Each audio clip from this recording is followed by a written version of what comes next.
It's Kelly Clarkson here to talk all things Wayfair, the best place to buy furniture, decor, and anything else you can think of to create a home you absolutely love. Some of y'all might have heard I made the cross-country move from LA to New York last year, and Wayfair has definitely helped me create the feeling of home wherever I am. I love a cozy couch and a comfy living room that feels like our little sanctuary for our family. And I love vases, I love candles, I love anything that kind of makes you feel at home and peaceful. Anyway, something about me is I love options when it comes to making my home more me. I know when I shop with Wayfair, I find options for every style, whether I'm feeling boho or farmhouse, modern, traditional, French country. I can find exactly what I need for my home and more. Everyone loves a good deal. I mean, who does not want free and fast and easy delivery? Come on. No matter your space, style, or budget, shop Wayfair.com to make your home way more you. Wayfair, every style, every home. Running an online business requires passion, knowledge, and a lot of dedication. Adding the complexities of setting up and managing hosting for your website piles on more work when you already have so many plates spinning. Whether you manage one WordPress website or dozens, Kinsta's managed solutions give you access to a platform that's optimized for the fastest speed, has enterprise-grade security features, and is powered by an intuitive custom dashboard with everything you need to manage your sites efficiently. Plus, Kinsta provides human-only WordPress expert support, which is available 24/7, 365 to assist with even the most complex sites. Forget frustrating AI chatbots. Kinsta gives you complete peace of mind by ensuring that your WordPress sites are always online, secure, and performing at their best. Start your journey with Kinsta today and get your first month free. Don't have time to migrate your site? Kinsta takes care of everything for you. Learn more at kinsta.com/podcast. That's KINSTA.com/podcast. Welcome back to the Fuel Your Legacy podcast. Each week, we expose the faulty foundational mindsets of the past and rebuild a newer, stronger foundation essential in creating your meaningful legacy. We've got a lot of work to do, so let's get started. As much as you like this podcast, I'm certain that you're going to love the book that I just released on Amazon, Fuel Your Legacy, The 9 Pillars to Build a Meaningful Legacy. I wrote this to share with you the experiences that I had while I was identifying my identity, how I began to create my meaningful legacy, and how you can create yours. You're going to find this book on Kindle, Amazon, and as always on my website, samknickerbocker.com. Welcome back to the Fuel Your Legacy show, and today we've got another great guest. I love meeting people at experiences that we both get to participate in, events, and then realizing, man, this person has a story that I want to be able to share with you, the listener. And so today we're going to hear from Tyler Ornstein. He's actually just a little bit south of me in Tucson, Arizona, but he has taken really a very, I think, a niche industry, although you might not think it's niche because you've heard of Starbucks, heard of Beans and Brews, you've heard of this coffee industry. But for somebody who's not a behemoth of a company to come in and to make a big impact and be kind of a boutique system and really simplify, take an overcomplex industry and really simplify it and be exceptionally successful at that oversimplification, that's one of the things that Tyler's done. And that's why I'm excited to talk to you, Tyler, is about how do you enter an industry like that? What gave you the balls to go do that? But also, in what other ways has simplifying actually helped you amplify your message? So, Tyler, go ahead and share with us like the beginning of your journey. How were you raised? How'd you get to where you are, and where are you headed? Well, Sam, I really appreciate you having me on the show. You know, one of the things that I absolutely love doing is I love going to events and I love meeting people. And when I meet people, I get the opportunity to sit down and figure out what other people are doing in this world. Because everyone has a dream, everyone has a desire, everyone has a want. And people go to these events, like yourself, to find like-minded people. Now, I can't make this more clear, but when you find a like-minded group of people, guess what they do? They slingshot you to the top. They slingshot you to the top so fast that your head spins. Because when you're around like-minded people that want to succeed, you're going to succeed. You know, if we're going to go hang out with people that just want to sit on the couch and watch TV, do a 9 to 5, no problem. I respect that completely and good on you. But to be honest with you, that's not me. And for the majority of people, they don't really want to live that 9 to 5 lifestyle anymore. They don't really want to chase the quote unquote American dream. They don't want to live in poverty and debt. They want to live freedom. They want to live financial freedom. And so when you get the opportunity to meet like yourself and other people that are powerhouses in this world, that are really doing things, they're really making things happen, it's just an honor and it's a privilege to be around those people. So you asked the question, how did I get started? Well, my childhood was an interesting one. My father is an inventor by trade, and he created a lot of things. And I won't bore your audience about all the things that he's created, but he's done a lot of things, and it's respectful. But I have to tell you that he wasn't always the nicest guy. You know, my father really, he kind of just was one of those guys that nothing was good enough. You could say, hey, dad, fill in the blank, and it never was good enough. And so this psychology of like never good enough, it kind of put a weird mindset in my life, you know? And I have to say it's not really the way to go, but it's the way that I was given. So I was dealt a deck of cards, and pretty much God said, go forth and conquer. So I did. And I created the world's first and only acid-free coffee at the age of 13 years old. My father invented it, the science of it, and that was it. After that, he pretty much just said, ball's in your court, Tyler, go forth. And so I had to do branding, I had to do packaging, I had to do website development, I had to do coding, I had to do all these things. And I had to learn all these things while I was going to school and while I was swimming, because I was a really good swimmer. And my plate was always full. There was never downtime in my life. And I believe in downtime now because I've created a 20 years of success, and I've built something where I'm at. And I'm very happy where I'm at. But I have to say it was not easy. It was a long time coming. It was a hard, arduous situation. And quite frankly, anyone that wants to be successful fast will fail fast. And what I mean by that is fast money loses money. So when you want to build generational wealth, or when you want to build a sustainable business, you got to go slow. And you're going to fail. And one of the most important things is understanding your failures. When you are failing, you have to understand that this is not the end all be all. This is a learning experience for you to take and move into the next phase of your business and life career. Now, you can fail personally or you could fail professionally. So personally, professionally. But what I've found is that those two are very, very correlated. I love it. So I'm curious here about a few different things. Yes. Let's go back just a little bit into your childhood. Do you have other siblings, or are you an only child? I'm an only child. Only child. Okay. So were your parents, were they married and happy family your whole life, still married? Well, let's not go that far. Okay.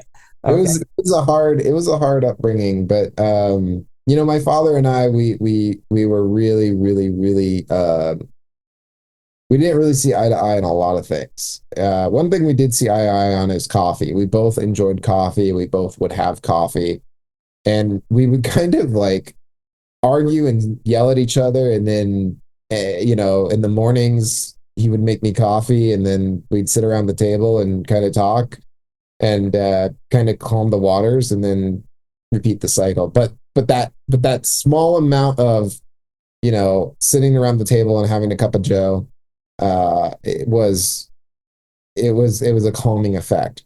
But the thing is let me kind of give the audience a little bit more backstory. So he loved coffee, but always was stressed because obviously he was, you know, doing a lot of things, especially in the early 2000s.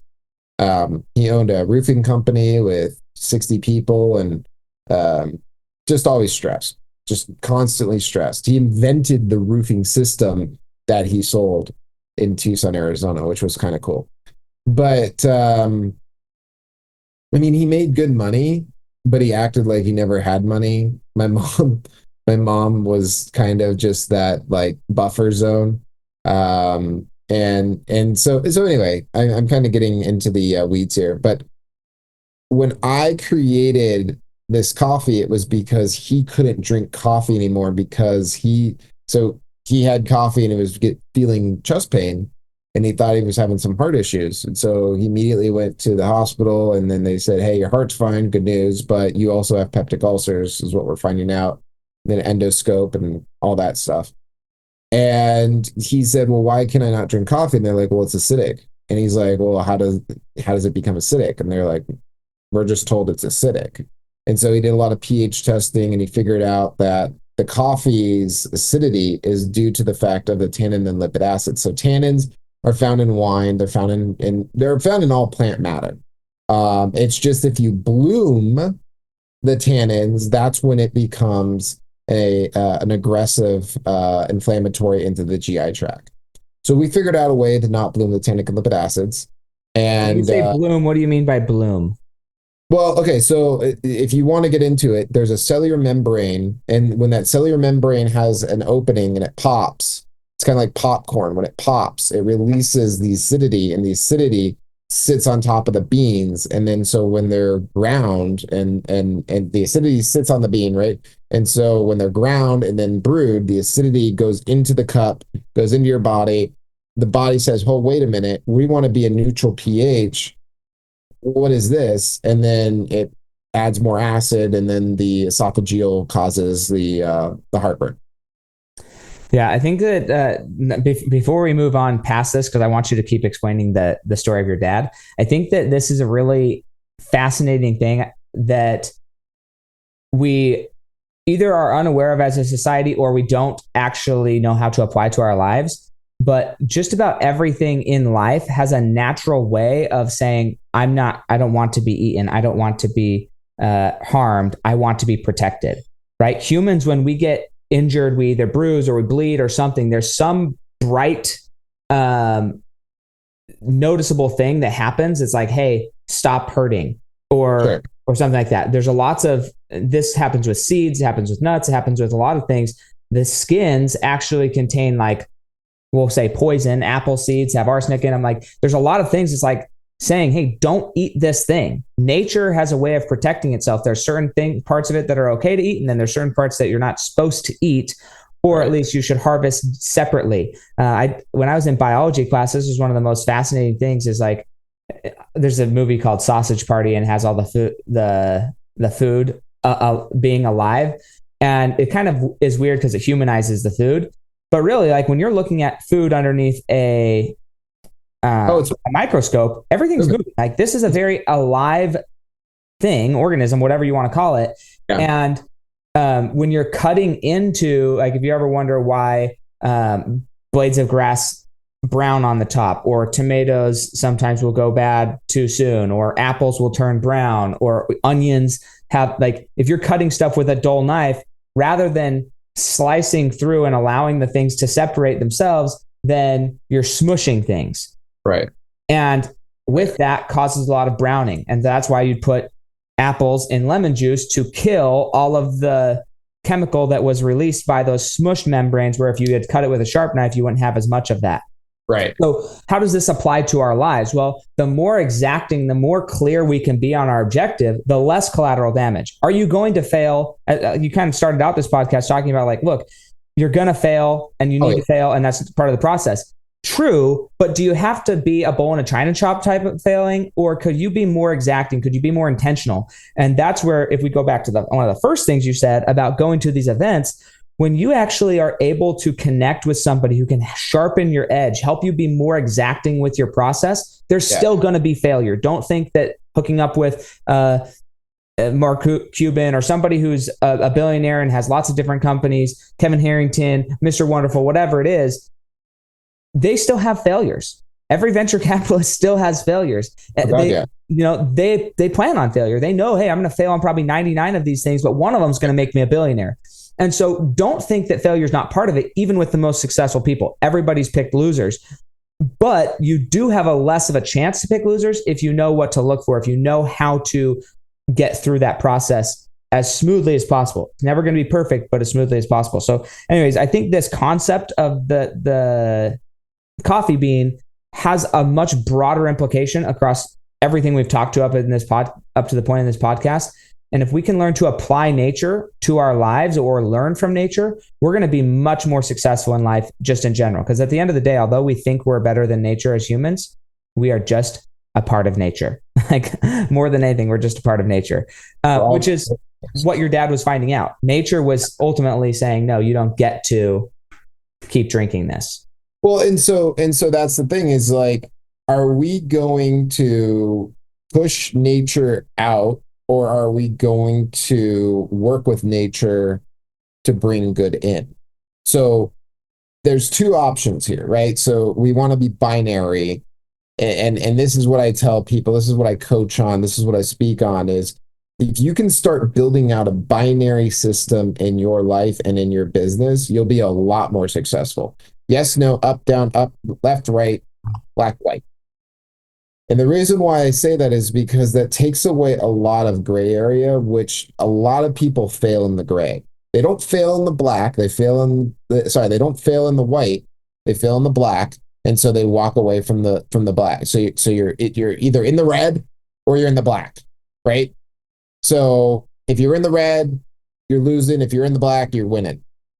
It's the same thing as binary code per se, yes, no, up, down, left, right, on, off, right? Okay, so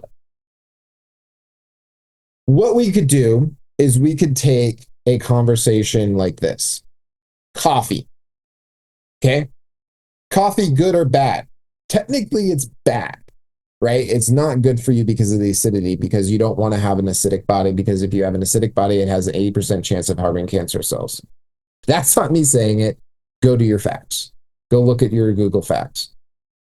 An inflammatory body harbors cancer, it harbors virus, and it harbors bacteria. They thrive in a inflammation of body. Okay, cells get deformed, all that fun stuff. So coffee bad. Well, then how can we make coffee good? Well, we allow the body to receive the coffee for the good. So we're bringing in a good product into your body. We're giving you natural caffeine, which is good because obviously we want to stay up sometimes or we want to be productive. But we also know that coffee has a heck of a lot of antioxidants. Now, what do antioxidants do? They kill free radicals. What are free radicals? They're cells that haven't formed correctly. And so when you take all this into effect, you actually can realize that coffee is, for the most part, it is a good source of value to your body. But we just need to take out the bad and put in the good. Now, when we do that, what we do is we create a product that people desire. Because I talk about this very, very clearly. And I say, if you don't have a product that doesn't have a cornerstone, I'm building a cornerstone for you people to watch. In that cornerstone, the word help is in there. So let's unpack that really quick. What does help represent? Okay. Tesla, he created a product that helped the solution of combustion engines. Good or bad, we don't know yet. But he did that. Amazon created a source of products that can be delivered to you faster and cheaper. That's helping. Apple created a OS system that's easier to understand than Microsoft. That's helping. So all these companies started with the word help. They created the idea around how do we help the industry? How do we help people? And if you can actually figure that out and niche it out where you say, hey, I want to create a product that helps, you'll be beyond successful. Now you just go find your customer base and they give you money. Yeah, and I think that solution. That goes back to something I wanted to bring up about your dad, like this idea and this mentality that like it's never good enough. I think that's a trait. It's a really, really, really, really positive trait. And I think too many people have gotten okay with life. They've gotten to where like, good enough is good enough. And so then when somebody actually is on the search for excellence, then society gets annoyed by them because like, you're pushing me out of my comfort zone. You're creating me to change. You're forcing me to change. And we need more people like that. We need more people who are constantly a thorn in your side saying, look, you're not good where you're at. I'm a believer in God, right? And I believe that with my belief in God, I believe that one of my objectives on life or in life is to fully actualize myself to as close to what God is or the energy of what God is as I can, to become a creator. But to become a creator, right? So this is a interesting thing. You said your dad's an inventor. Really, what's the difference between a creator and an inventor?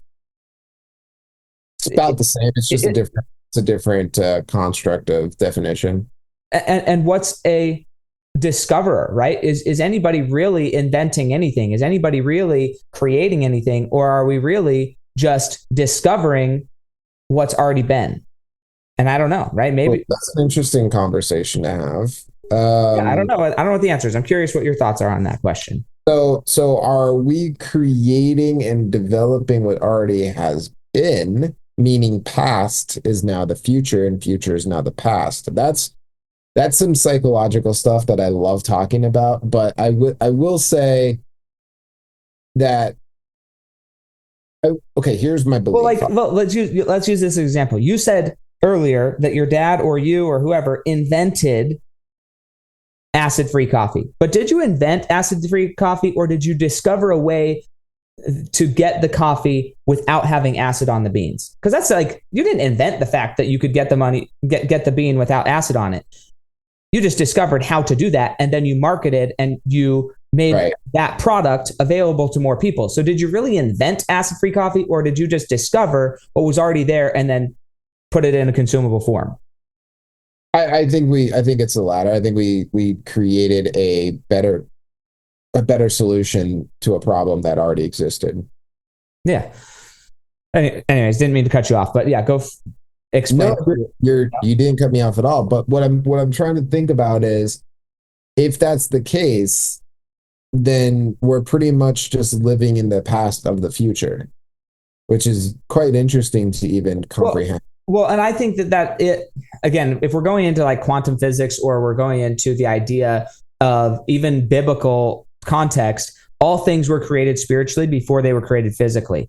And somebody who seems insane, like the person who invented, we'll say, or discovered radio waves, everybody thought he was crazy. They sent him to the insane asylum because he's like, I'm hearing voices. I figured out a way to hear voices from across the country or whatever. And they're like, you're insane, because nobody else understood it. So he was living in a different reality that nobody else could comprehend. It doesn't mean that it wasn't fact, it wasn't true, and that it wasn't working. His reality was just different. So everybody else was thinking, man, you're crazy, when he was living in a reality of 20, 30 years from now, when everybody had common knowledge of fact.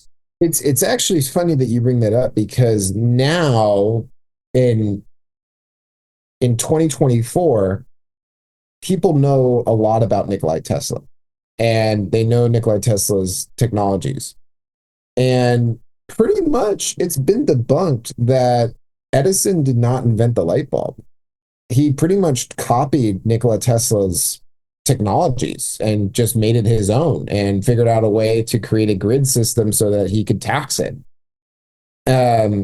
Nikola Tesla, he created free energy, and then they killed him. It's pretty much the reality of the situation. Yeah. Another interesting topic is hydrogen fueled cell vehicles. The guy died. He had a mistake, or sorry, he had an accident. Yeah, lots of those going around. So there's always these people that say, hey, I want to change the status quo and I want to be a disruptive technology. But when you get into disruptive technology, like myself, you do become a target. And luckily, my situation is a lot more mundane, but I was sued 4 times by 4 different people because I created something that people were trying to take me down for. And that's an interesting conversation, because what it does is, when you're, I use this analogy. when you're over the targets, the flack is the thickest. And you really need to understand that in business is when you are actually creating a disruptive technology, you are going to get chastised. You are going to be seen as a fake or a fraud or someone that's selling, a snake oil salesman kind of construct until, now let me put this in very, very clearly so that everyone can understand that it's listening, until you no longer are part of the picture. Now, let me explain that. When you become the product man, when you become, quote unquote, the manufacturer of the product, and all your customers are now your salespeople, you win. Yeah, you have to create and that's part of like creating a loyal tribe. I was just talking to somebody this morning about this gentleman who's wanting to get out of one industry into the other industry, and his social media presence is all geared towards the industry he wants to go to or the lifestyle he wants to go to, and his previous career like doesn't play a ton into that at all. And it's like, how many followers does he have? Well, he has like 130,000 supposedly, right? So how many of those are bought? Who knows? Let's say 120,000 of them were purchased. Okay. If he has 10,000 followers, if he can get 1,000 of them to buy 5 $20 t-shirts a year, and if he makes $10 per t-shirt, they need to buy 10 $20 t-shirts a year, and he makes $10 per t-shirt, then he makes $100,000 a year, replaces his other income. He doesn't. If you have 1,000 people who are willing to give you $100, like behind Tyler's chair, he has a sign that says $1 million a year, $8,333 a month, $19,230 a week, or $2,739 a day. Right? That's the number. Like, it's an easily broken down mathematical equation how to achieve freedom in your life. And this is another thing I want to bring up, man. We're moving through some of this stuff. I don't want to move too fast, but I do want to just keep having the conversation. So we're going with it. But this idea of the American dream, right? Back in, when you think of where our country was founded, the American dream was not what we've been sold the American dream was. The current standard of American dream that you were mentioning, hey, go work an 8 to 5 or 9 to 5, and then come home and do what you want with your family, own a house, white picket fence, like whatever. That was sold by the Rockefellers during the indoctrination phase when they were trying to create employees for their warehouses, employees for the chain. The issue is that now all of those, not all of, that's an overestimation, but probably within the next 20 years, all of, Amazon's already moved significantly this way. Most of those line jobs are done by robots now. So they went past the human workforce and they into the technological workforce, which really is interesting. We're having a resurgence of that the American dream is possible again because all those jobs got taken. And a lot of people are sitting there thinking, man, the government should provide more jobs. The government has gone from like very small to hundreds of thousands of jobs now because the government's trying to employ and create jobs for all these people losing work and many of their random things. But you don't want to be employed by the government. That's another form of slavery. Okay. In every context of every word throughout history, that's another form of indentured servitude or slavery. So I would not suggest getting government work. But it is important to think of, how can the American dream come back? How can we remarket the American dream in its true form of being an inventor, being a discoverer, being like all of those maverick type archetypes? Sure. How do we bring that back in and resell the American dream and rebrand the American dream as what it was originally, not what it was for the last probably 100 years, while the Rockefellers and Morgans and those people needed busy worker bees? So first and foremost, it's an economic question, right? The economic question is, how do we become a economic equilateral against the powers that be? Now, let me unpack that as well. Number one, China is dominated. There's no question about it. Every single thing probably in my office right now was made in China. And probably half of the stuff was in your office was made in China. Now, why is that conversation a hard one to have? Well, it's because if we start telling China, hey, we're going to start tariffing you so that America can actually start manufacturing, the cost of goods will go skyrocketing. And so we need to slowly figure out how do we work together. So maybe China creates an assembly, we create the finished product. Or, maybe China creates the products to assemble in America, we finish the finished product in America as a starting point. We have to have some understanding of equilateral. And that goes for not only China, that goes for Europe, that goes for Russia, that goes for all of these countries that have GDPs. So any country that has a GDP, if their GDP increases over their debt, then they're a profitable country. And then the people would automatically, by default, benefit. So right now, our GDP is very, very low. We're producing absolutely nothing, if anything, really. I mean, in the next, election cycle, depending on who we get into office, and I won't get into politics, but depending on who we get into office, will create the success or demise of America.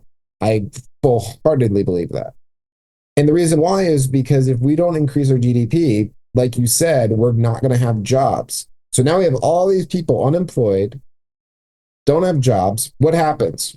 Crime goes through the roof. They have to live. At the end of the day, we're Homo sapiens, and our genetics are thousands and thousands and thousands of years old. And we have a crocodile brain that says, I must have enough to live. Because we will do whatever it takes by default to stay alive. We have this ingrained into our subconscious and into our brains. Must stay alive. So what happens is you create all this, and then on top of that, you have outside people coming in, taking other jobs, and it's a real just problem across the board. It's a problem. So the answer to your question is we need to figure out a way to simplify and create more manufacturing jobs to employ people so that other people can say, hey, I'm now making enough wage. I'd like to buy this product and service. Let me be very clear. There is a lot of people in this country and especially around the world that don't want to have the entrepreneurial lifestyle. It's very stressful. They want security. And we need to that has been like created as a result of a belief that there is secure, like a false sense of belief that there is security. Because like the founding fathers of America, they were very, they're very innovative. Well, but when you look at their writings, like not just in the Declaration of Independence and the Constitution, but like their writings as a whole and who they were, their personal writings and stories about them, they were very aware that every inch that you give up for security, for safety and security and consistency, you're giving up freedom. Like it wasn't like, hey, it's fine. They were willing to go die for freedom at the expense of security, at the expense of having their tea made in their own country. Like they were like, look, we would rather choose the harder life than be captive by somebody. And that has shifted in our country thinking, oh, well, there's this false sense of security. I call it a false sense of security. One, because you might have a nice bed, house, whatever, but you have no freedom outside of that. You don't get to choose your healthcare. You don't get to choose. There's so much stuff that if you subscribe to that system, you don't have real freedom anymore. You get lulled into a false sense of self-security. Also, if something were to happen, you would have lost your creative muscles, your brain skills, your brain power would have atrophied to the point that you don't even have the ability to provide for yourself anymore. I was listening to Joe Rogan yesterday, and they were talking about releasing animals back into the wild who are born in captivity. Oh, they're screwed. They're totally screwed. Well, that's kind of how I think a lot of Americans are, a lot of people here is, and I'm going to actually just say Americans who are raised here, maybe 2 or 3 generations, because you're seeing immigrants come in and they're not struggling. They're able to go from 0 to 1,000 because they understand what it's like to be creative and to find a way to win. Where a lot of Americans, they're like, I just can't do it. I don't know. It's just not working in my favor. Nobody's handing it to me. It's like, that's not how life is. And I think we need to somehow, rather than create a system where people can continue to be non-player characters, NPCs in America, we need to eliminate NPCs and say, look, the only way to subsist here is to, and I say eliminate, I'm not saying kill, okay? Just be clear. I'm not advocating anything. I'm saying, like, how do we help transition the NPCs into active playing characters in our world? So there's a good old saying. I love this saying: hard times make strong men, weak times make easy men. Strong men make easy men. Easy men. Yeah. So right now we're in easy times. We're not, we can turn on a switch and we get electricity. We can turn on a faucet, we get water. We can turn on the TV and we get internet. We can turn on our computers and they function. We can look at our bank's money, which is, again, completely, irrelevant, but we live by a code of systems. If that gets disrupted, then we make hard times. Hard times make strong men. Now, I don't think that that's what we want to do. I really, really don't want to see America go into hard times to make strong men. But what I do want to do is I want to let the NPCs of the world know that they will have. Let me backtrack. There's haves and have-nots. It's a mindset. When I like to go hiking, okay? So I go hiking, I don't know, maybe once a week. And I love hiking in Arizona. It's some of the greatest hiking ever. When I'm on those trails, I never see someone that's like, oh my God, oh my God. I see people that are like-minded. I see people that are just enjoying their time like myself, walking around. You see another hike, you say, hey, good morning, and you keep walking, okay? Those people are functioning wannabe successful people. Not wannabes, they probably are, because they believe in a goal in mind and to finish. But if I took someone from the NPC world, we're using that vernacular, and I just plopped them in the middle of nowhere, and I said, start hiking, they would be absolutely horrified. They wouldn't know what to do. They wouldn't know how to create. They wouldn't know how to survive. They wouldn't know what to bring. They wouldn't know how much water to have. I mean, there's things that you need to know when you're hiking so you survive. And I think that correlates with business.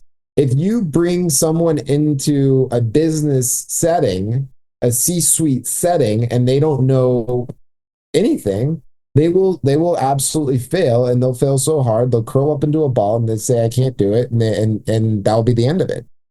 And do I think that that's good, bad, or indifferent? It is.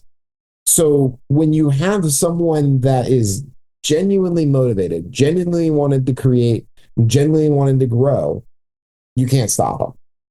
It's ingrained into their DNA. It's ingrained into their psyche. It's ingrained into their mental capacity to desire freedom and growth at no expense except themselves. And tenacity is what drives them to the level of success that they want. Yeah, I completely agree with that. And I think I just hope that there's a way to help transition more people that way, because I think the GDP issue is that there's a loss of creativity. There's a loss of ingenuity. There's a loss of American pride. We should have American pride. Yeah, we should, but there's a loss of personal pride. There's a loss of internal accomplishment pride. So it's sometimes it's easy to make it outside of ourselves, because then we can blame it on a system. We can say it's a systematic thing. We can say it's America, and we can start objectifying the issue rather than humanizing the issue. And when was the last time you felt pride in what you accomplished, or you felt like, maybe not pride, but like, I did something, I accomplished something, I did something that was significant. I did something I didn't want to do. Like, when was the last time you intentionally did something you didn't want to do? That's an important question. Every day. Single some people do, but how many people do you think actually they say they write a list of all the things they don't want to do, and they say, I'm going to do one of these things every day simply because I don't want to do it? Number one. Number two, then not just are you doing something that you don't want to do, how many people can consistently do anything? Yeah. Other than, I mean, the consistency, they probably consistently watch TV. They probably consistently use their phone. I know I'm addicted to my phone. So that there's certain things in my life I'm consistent with. Probably not the things I want to be consistent with.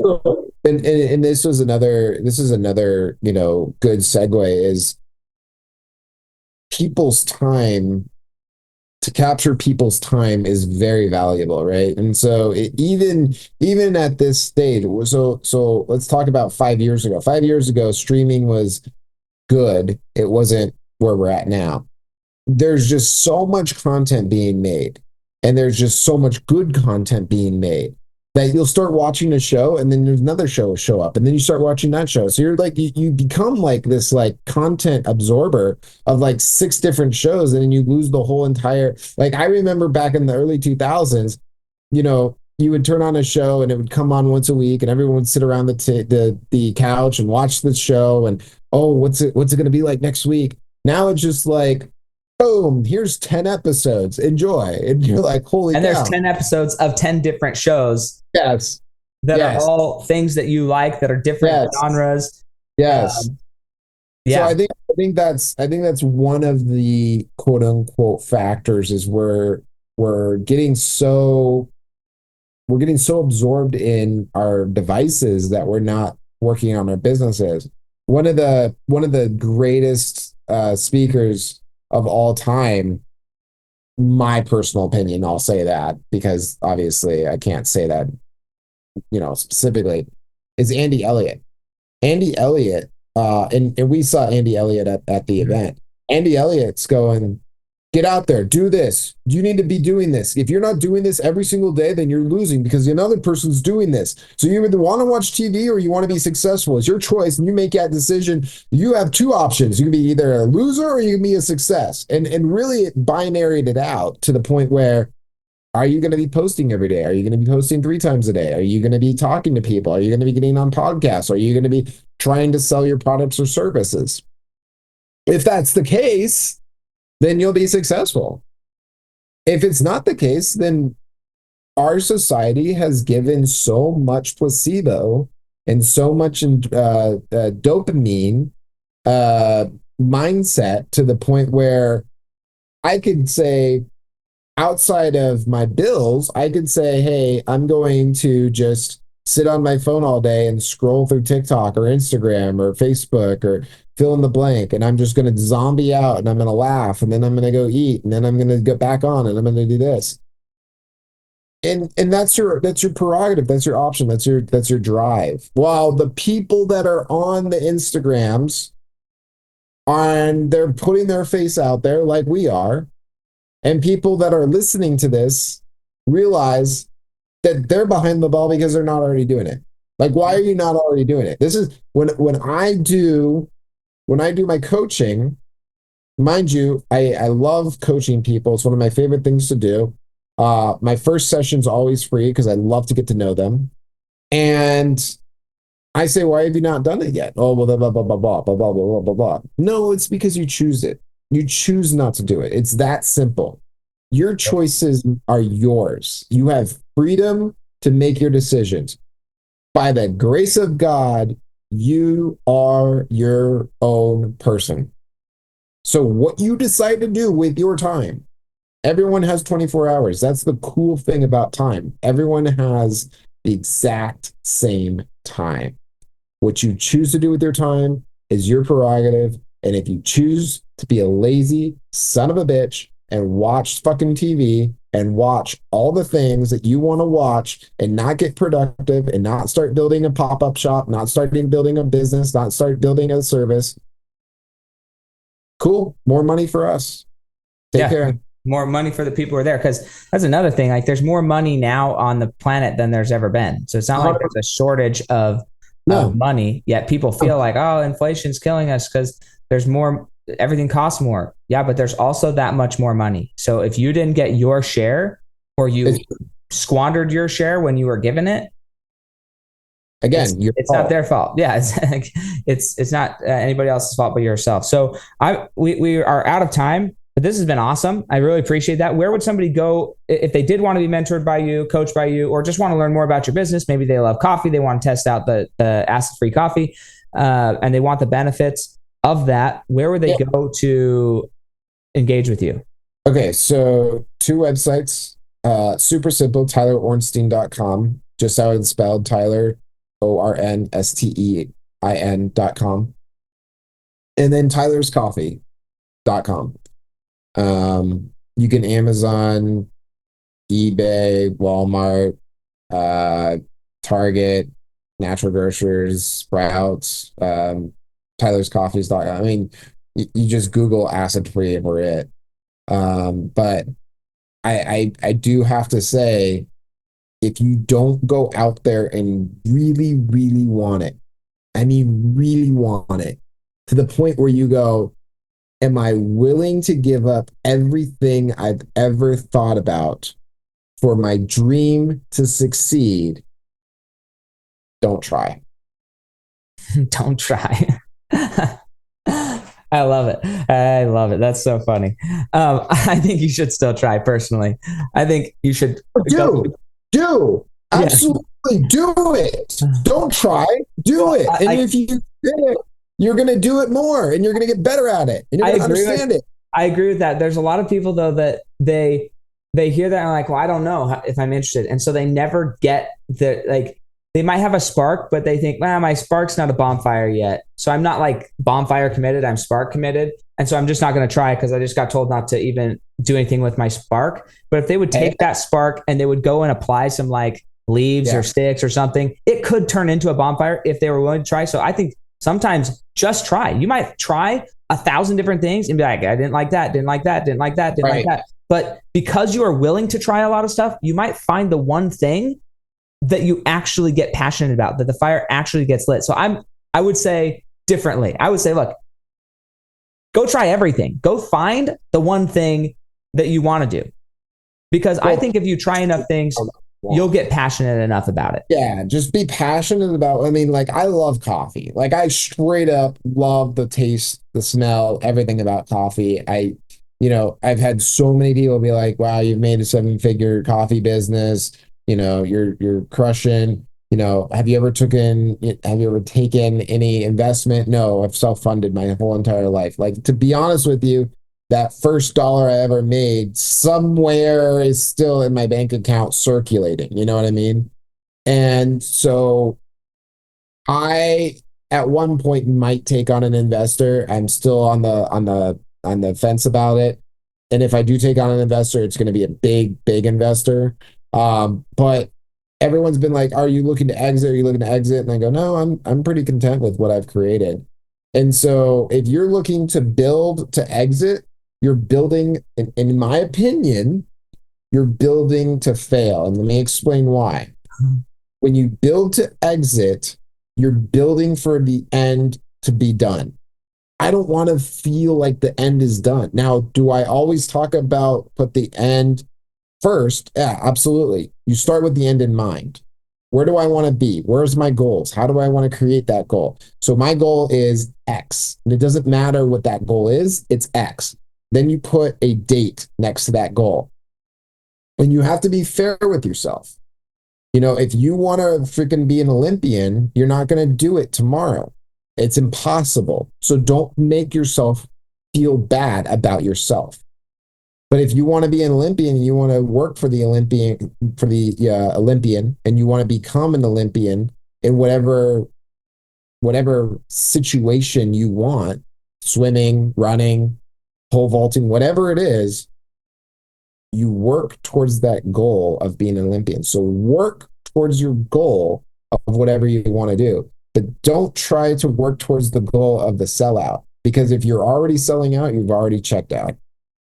Yeah, I think that another perspective on that, just because we both know some of these people and their whole business is built on building your business to exit. I think that there's another connotation of that phrase, just to add context to this conversation, is Right. there's a difference between building to sell your company, building it to sell, and building a company that is always exit ready. Exactly. So for instance, like Heath Treasure, we both know Heath.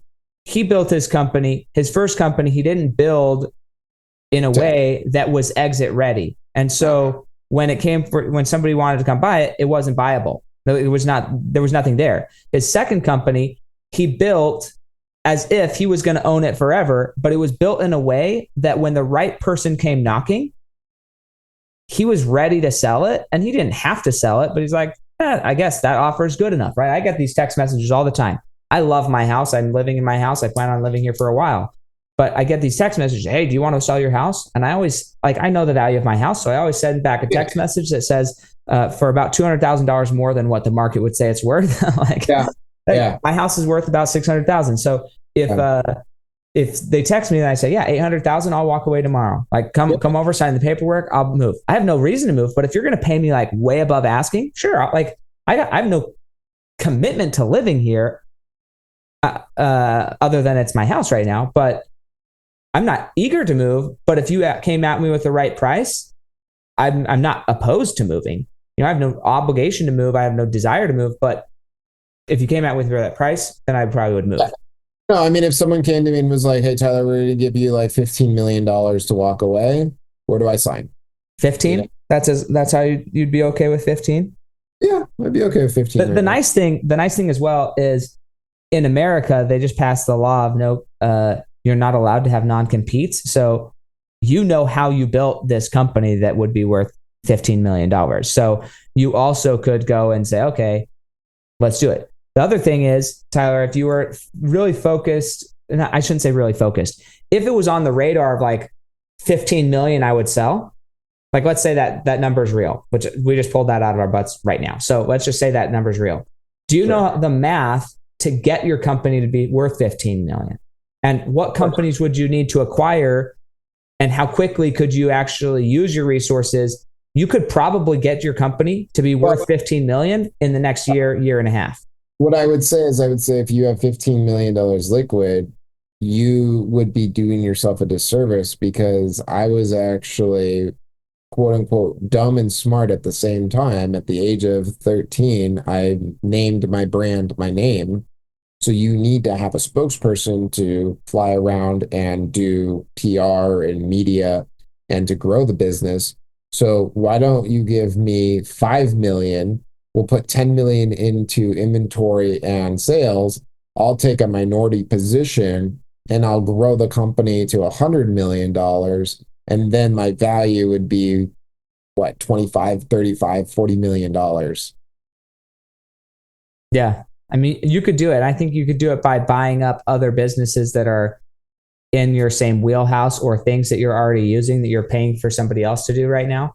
Yes, in certain industries you want to do an M&A, but our industry would be not an M&A. Our industry is literally the only reason why Tyler's Coffees is not, quote unquote, a household name, although it's getting very close, is because we've been self-funding this project for 20 years.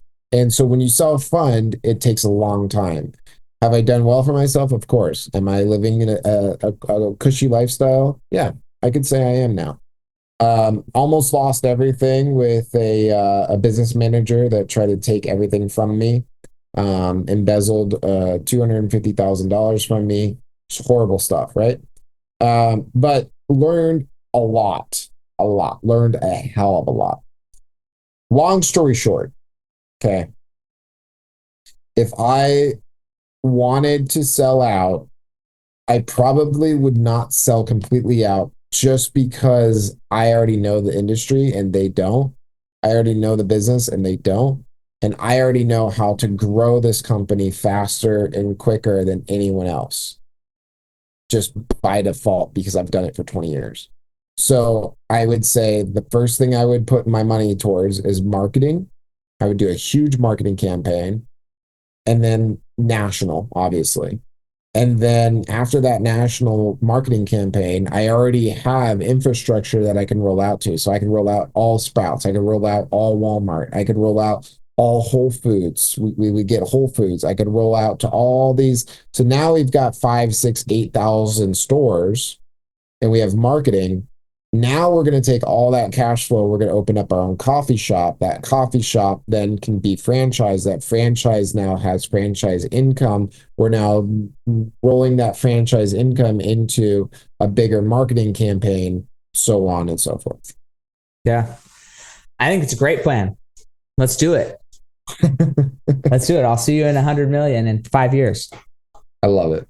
Yeah. Why not? Why not go for it? And that, guys, this is the type of conversations that you want to be having. You want to be having with people who actually don't just talk about it, but believe it's possible. And I can see it. He just explained to you the outline of probably a much more detailed business plan that he's already thought of. He already knows kind of where it's going, how it's going, who is his contacts, how is he going to get there. And although Tyler's Coffee is like you named it after yourself, so is like Steven's Hot Chocolate. It's the same. It's the same thing. It's like it's a first name with the type of thing. So there's no reason why Tyler's Coffee has to be your name, Tyler, or anybody else's name, Tyler. It could just be Tyler's Coffee. That's what it is, right? With a nice story that could be fictitious or real. And the story is going to sell the coffee more than anything else. But if the story is all about building a better relationship with your dad, then that's a great commercial. That's a great TV commercial. Yeah. You know? So anyways, man, we could talk about this stuff forever. I love it. Thank you so much for your time.